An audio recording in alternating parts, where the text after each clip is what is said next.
Salut Victor. Salut Marie-Claude. Bon, le sujet du jour, les nouveaux tarifs de 50 que veut imposer Donald Trump, ça monopolise l'attention, entre autres, au Conseil de la Fédération à Charlottetown. Mark Carney qui dit on va négocier encore plus fort au cours des 29 jours parce qu'il reste 29 jours. Est-ce que c'est une bonne stratégie, ça? C'est quoi la stratégie du Canada? On dirait qu'on n'est plus trop sûr, là. Mark Carney n'a pas vraiment le choix de jouer sur deux fronts à ce moment-ci. D'un côté, il a Donald Trump. Il faut savoir que Mark Carney et son équipe ont fait des analyses approfondies, même de la psychologie de Donald Trump derrière cette situation, parce qu'on veut négocier avec l'homme et on veut comprendre l'humain. Donc, il sait que de réagir suite à la déclaration de Donald Trump, d'être trop réactif, d'être trop public, c'est une nuisance. Mais d'un autre côté, il doit aussi gérer la confiance des Canadiens. Et là-dessus, il aurait besoin d'être plus transparent sur sa stratégie. Cependant, ce n'est pas le bon moment. Alors, je m'attends à ce que dans les prochains jours, on négocie, mais probablement qu'au bout du 29 jours, s'il n'y a pas eu d'entente, on devrait être plus clair du côté de Mark Carney. Il faut rappeler quand même que les Canadiens s'attendent à des résultats de la part de leur premier ministre. Ben oui, les Canadiens, puis aussi, j'ai envie de dire, les premiers ministres des provinces, ils discutent d'ailleurs présentement, semble-t-il, avec Mme Fréchette. Ça commence, on dirait, à peser sur le gros orteil de Doug Ford, qui lui dit qu'il faut réagir plus fort, dollar pour dollar. Est-ce que ça, faut aller jusque-là? Vous savez, ce qui est particulier avec Doug Ford, c'est que clairement, il est prêt à monter sur le ring avec Donald Trump, mais la réalité économique, elle est ce qu'elle est.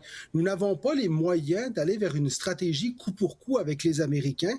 Et là-dessus, Doug Ford le sait. Maintenant, Doug Ford, il a son style à lui, qui est semblable aussi au style de Donald Trump. On est très direct, on est même plutôt belliqueux dans la façon de fonctionner. Je ne pense pas cependant que ce soit la bonne stratégie de la part de tous les premiers ministres. Je pense qu'au contraire, ça prend une solidarité à travers le Canada. Et Doug Ford, notamment aujourd'hui, a parlé d'énergie, mais le problème, c'est qu'il n'en produit pas d'énergie. Ça touche l'Alberta, le Québec et pas l'Ontario. Alors, je pense que ça va être important dans les prochains jours que les premiers ministres s'entendent sur un message commun en toutes les provinces. Oui, de faire front commun, mais la réalité, c'est quand même qu'on a des cartes différentes dans nos jeux. Donc, tu parlais d'énergie du Québec. On pense aussi le fait que le Québec a retiré les produits de l'alcool américain, puis ça dérange Donald Trump. Est-ce qu'on devrait ramener l'alcool américain sur nos tablettes de la SAQ?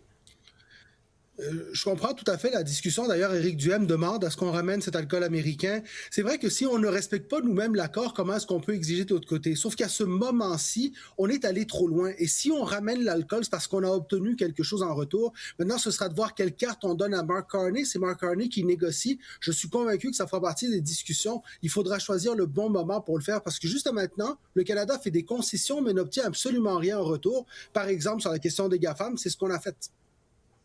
Oui. Donc, sur quoi qu'on doit miser présentement? À ce moment-ci, il faut faire confiance à la stratégie de négociation et se rappeler une chose. Donald Trump est dans ce mode de négociation-là. Il essaye d'avoir un rapport de force avec le Canada et il reste encore 29 jours. Ce ne serait pas la première fois qu'on a des menaces et qu'elles ne sont pas finalement mises en place.